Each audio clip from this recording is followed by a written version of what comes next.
6ஆம் வகுப்பிலிருந்து 10ஆம் வகுப்பு வரை உள்ள அனைத்து இலக்கண பகுதிகளுக்கான ஒரு வரி வினா விடை நான் கொடுத்துருக்கேன். ஸோ இதை நீங்கள் செல்ஃப் டெஸ்ட்டுக்கு யூஸ் பண்ணிக்கோங்க. இந்த பிடிஎஃப் வேணுங்கிறவங்க பிடிஎஃப்னு கமெண்ட் பண்ணிக்கோங்க.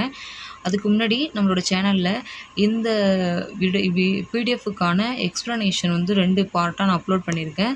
போய் பார்க்குறவங்க போய் பார்த்துக்கோங்க, செக்அவுட் பண்ணிக்கோங்க. வாங்க ஃபஸ்ட்டு நம்ம கொஷின் ஆன்சருக்குள்ளே போகலாம். தமிழ் எழுத்துக்களில் மொத்த எண்ணிக்கை எவ்வளவு? தமிழ் எழுத்துக்களில் மொத்தம் 247 எழுத்துக்கள் இருக்குது. உயிர் எழுத்துக்களில் எத்தனை எழுத்து இருக்குது? 2 எழுத்து இருக்குது. மெய் எழுத்துக்களில் 3 இருக்குது. ஆயுத எழுத்தின் மாத்திரை அளவு என்ன? மெய்யெழுத்துக்களின் எத்தனை வகைப்படும்னு கேட்டுருவாங்க. ஸோ மெய்யெழுத்தில் 3 வகை. அதாவது கொஷின் நம்ம எப்படி கிளியராக பார்க்கணுன்னா, அது வகையை கேட்குறாங்களா எழுத்தை கேட்குறாங்களா அப்படின்னு சொல்லிட்டு நம்ம கிளியராக பார்த்துக்கணும். ஸோ மெய்யெழுத்துக்களில் மொத்தம் 3. ஆயுத எழுத்தின் மாத்திரை அளவு அரை மாத்திரை. குரில் எழுத்தின் மாத்திரை அளவு என்ன? குரில் எழுத்தின் மாத்திரை அளவு 1. நெடில் எழுத்தின் மாத்திரை அளவு 2. மெய் எழுத்துக்களின் மாத்திரை அளவு என்ன? அரை.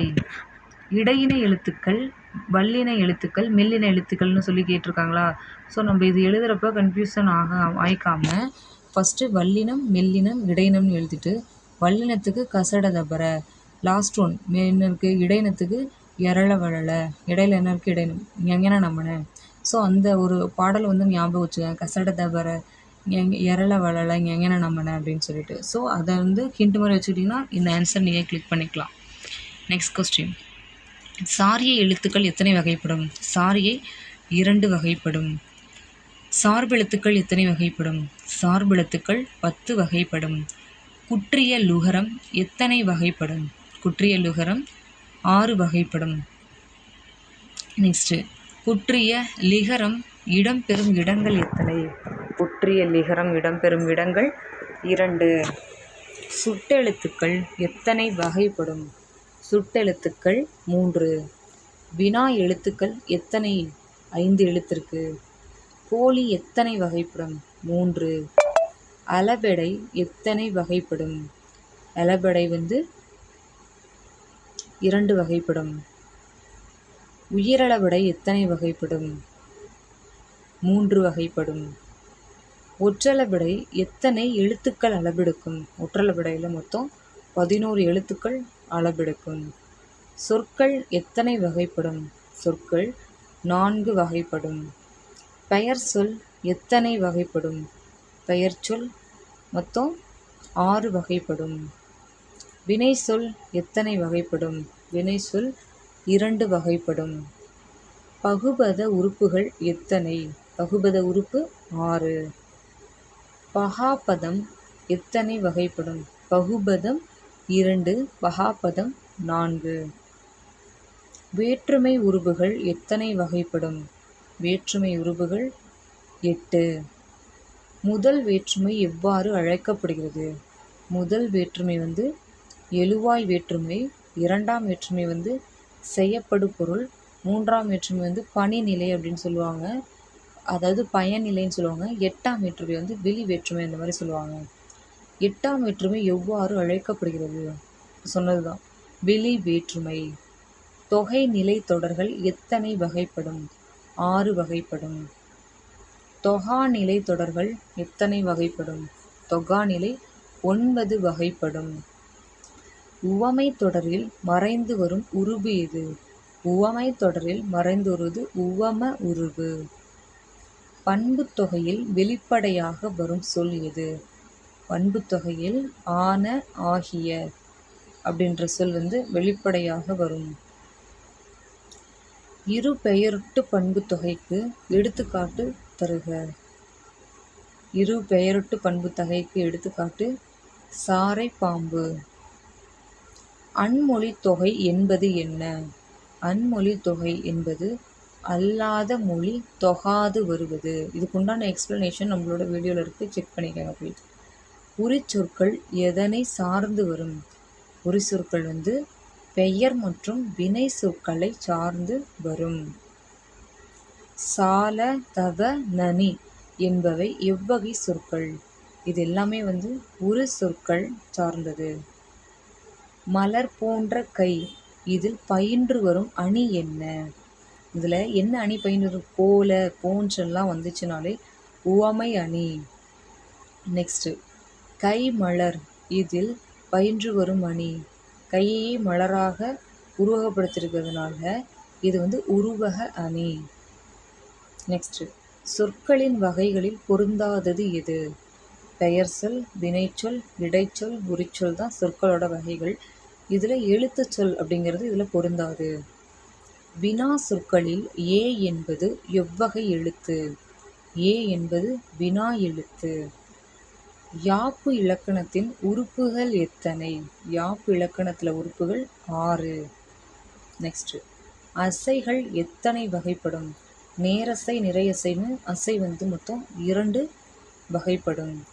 சீர்கள் 4 வகைப்படும். ஓரசை சீர், ஈரசை சீர், மூவசை சீர், நாலசை சீர்னு. ஈரசை சீரில் மொத்தம் எத்தனை இருக்குது? 4 இருக்குது. மூவசை சீரில் ஈரசை சீர்களில் எத்தனை இருக்குது? ஈரசையில் 4 இருக்குது. மூவசை சீரில் 12 இருக்குது. நெக்ஸ்ட்டு தலை எத்தனை வகைப்படும்? தலை வந்து 7 வகைப்படும். அடிகள் எத்தனை வகைப்படும்? அடிகள் 5 இருக்குது. நெக்ஸ்ட்டு பா எத்தனை வகைப்படும்? பா 4 வகைப்படும். நெக்ஸ்ட்டு வெண்பாவின் ஓசை எது? வெண்பாவின் ஓசை செப்பலோசை. நெக்ஸ்ட்டு ஆசிரியப்பாவின் ஓசை எது? ஆசிரியப்பாவோட ஓசை அகவலோசை. கழிப்பாவின் ஓசை துள்ளலோசை. நெக்ஸ்ட்டு வஞ்சிப்பாவின் ஓசை, வஞ்சப்பாவின் ஓசை தூங்கலோசை. நெக்ஸ்ட்டு திருக்குறள் எந்த பாவால் ஆனது? திருக்குறள் வெண்பாவால் ஆனது. நாலடியார் எந்த பாவால் ஆனது? நாலடியாரும் வெண்பாவினால் ஆனது. நெக்ஸ்ட்டு தொடை எத்தனை வகைப்படும்? தொடை 8 வகைப்படும். நெக்ஸ்ட்டு மோனை என்பது எங்கு வருவது? மோனை அப்படிங்கிறது வந்து முதல் எழுத்து ஒன்றி வருவது மோனை. எதுகை எங்கு வரும் அப்படின்னு பார்த்தீங்கன்னா 2ஆம் எழுத்து ஒன்றி வருவது எதுகை. நெக்ஸ்ட்டு இயற்சீர் வெண்டலை எங்கு வரும்? இயற்சீர் வெண்டலை வந்து வெண்பாவில் வரும். வெண்பாவின் பொதுவான அடி அளவு என்ன? வெண்பாவோட பொதுவான அடி வந்து 4 அடி. நெக்ஸ்ட் அலகிடுதல். நேர் நேர் என்பது எந்த வாய்ப்பாடு? நேர் நேர் தேமா. நெக்ஸ்ட் அணிகள் எத்தனை வகைப்படும்? இப்போது இதில் பல வகை 2 வகைன்னு இருக்குது. ஸோ நம்மளுக்கு வந்து அணி அப்படின்ட்டுன்னு சிங்களரில் கேட்டிருந்தாங்கன்னா அணி 2 வகைப்படும். இதில் வந்து அணிகள் எத்தனை வகைப்படும் அப்படின்னு கேட்கல, பல வகைப்படும் எழுதுவேன். ஏன் அப்படின்னா தண்டி அலங்கார கூற்றுப்படி பல வகைகள் உண்டு அணிகள். நார்மலாக வந்து பல வகை அப்படின்ற ஒரு ஆப்ஷன் இல்லாமல் அணி அப்படின்னு சொல்லி கேட்டிருந்தாங்கன்னா 2 அப்படின்னு சொல்லி விடையிறீங்க. ஸோ கேள்வியை ஒரு தடவைக்கு 2 தடவை படித்து பார்த்துட்டு புரிஞ்சுட்டு ஆன்சர் பண்ணுங்கள். நெக்ஸ்ட்டு உவமைக்கும் உவமேயத்திற்கும் வேறுபாடு இன்றி ஒன்றே என்று கூறுவது உருவக அணி. உவமைக்கும் உவமேயத்திற்கும் வேறுபாடு இன்றி ஒன்றே என்று கூறுவது உருவக அணி. நெக்ஸ்ட்டு தன்மை நவிர்ச்சி அணி வேறு எவ்வாறு அழைக்கப்படுகிறது? இயற்கை நவிர்ச்சி அணி. அடுத்து உவமையை மட்டும் கூறி அதன் மூலம் கருத்தை விளக்குவது. அதாவது உவமையை மட்டும் சொல்லி அதிலிருந்து கருத்தை சொல்வது பெரிது மொழிதல் அணி. பிரித்து காட்டுறாங்களோ அதனால தான் பெரிது மொழிதல் அணி. அடுத்து செய்யுளில் சொற்கள் மற்றும் பொருள்கள் பின்னும் முன்னுமாக மாறி வருவது நிரல் நிறை அணி அப்படின்னு சொல்லுவாங்க. செய்யுளில் வந்து சொற்கள் மற்றும் பொருள்கள் பின்னும் முன்னுமாக மாறி வருவது நிரல் நிறை அணி. அடுத்து ஒரு சொல்லோ பல சொல்லோ முன்பு வந்து மீண்டும் அதே பொருள் தருவது சொல் பொருள் பின்வரும் நிலையணி. அடுத்த கேள்வி, ஒரு சொல் பல பொருள் தருவது ஸ்லேடை, அதாவது இரட்டை கிளவின்னு சொல்லுவாங்க. உவமை ஒரு தொடராகவும் உவமையன் மற்றொரு தொடராகவும் வந்து இரண்டுக்கும் ஒற்றுமை கூறுவது எடுத்துக்காட்டு உவமையணி. அடுத்து ஒரு பொருளின் இயல்பை மிகைமைப்படுத்தி கூறுவது உயர்வு முதிர்ச்சி அணி. அடுத்து தீபகம் என்பதன் பொருள் விளக்கு. அடுத்து தமிழ் மொழியின் மிக பழமையான இலக்கண நூல் அப்படின்னு பார்த்தீங்கன்னா தொல்காப்பியம். அடுத்து நன்னூலை எழுதியவர் யார்? நன்னூலை எழுதியவர் பவணந்தி முனிவர். அடுத்து எழுத்து அதிகாரத்தை மட்டும் கொண்டுள்ள நூல் எது? எழுத்து அதிகாரம், அந்த ஒரு அதிகாரத்தை மட்டும் கொண்டுள்ள நூல் வந்து நன்னூல். ஓகேவா? நெக்ஸ்ட், சொல் அதிகாரம் எதனை விளக்குகிறது? சொற்களின் வகைகளையும் தொடர் அமைப்பையும் விளக்குகிறது. பன்னிரு பாட்டியல் எந்த இலக்கண பிரிவை சேர்ந்தது? இது வந்து யாப்பு இலக்கணத்தை சேர்ந்தது. அடுத்து பாட்டியல் நூல்களில் சிறந்தது எது? பன்னிரு பாட்டியல். அடுத்து தமிழ் இலக்கண வகைகள் எத்தனை? தமிழ் இலக்கணத்தில் மொத்தம் 5 இருக்கு. பொருள் இலக்கணம் எத்தனை? பொருள் இலக்கணத்தில் அகப்பொருள் புறப்பொருள்னு 2 இருக்கு. அகப்பொருள் வந்து எத்தனை, புறப்பொருள் எத்தனை? அகப்பொருள் வந்து அகப்பொருள் 7 வகைப்படும், புறப்பொருள் வந்து 12 வகைப்படும்.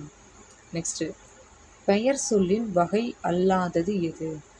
பெயர் சொல்லின் வகை அல்லாதது செய்யப்படு பொருள் பெயர். நெக்ஸ்ட்டு, இடப்பெயருக்கு எடுத்துக்காட்டு தருக. இடப்பெயருக்கு எடுத்துக்காட்டு மதுரை. காலப்பெயருக்கு எடுத்துக்காட்டு ஆண்டு. சினை பெயருக்கு எடுத்துக்காட்டு கண். பண்பு பெயருக்கு எடுத்துக்காட்டு செம்மை. இதுக்கு எல்லாத்துக்கும் எக்ஸ்பிளனேஷன் வீடியோ இருக்குது, போய் செக் பண்ணிக்கோங்க. தொழிற்பெயருக்கு எடுத்துக்காட்டு நடத்தல். நெக்ஸ்ட்டு, மெய் எழுத்துக்கள் ஒற்று என அழைக்கப்பட காரணம். ஏன்னா அது வந்து தனியாக இயங்காது, அதனால தான் வந்து அது வந்து ஒற்று அப்படின்னு சொல்கிறாங்க.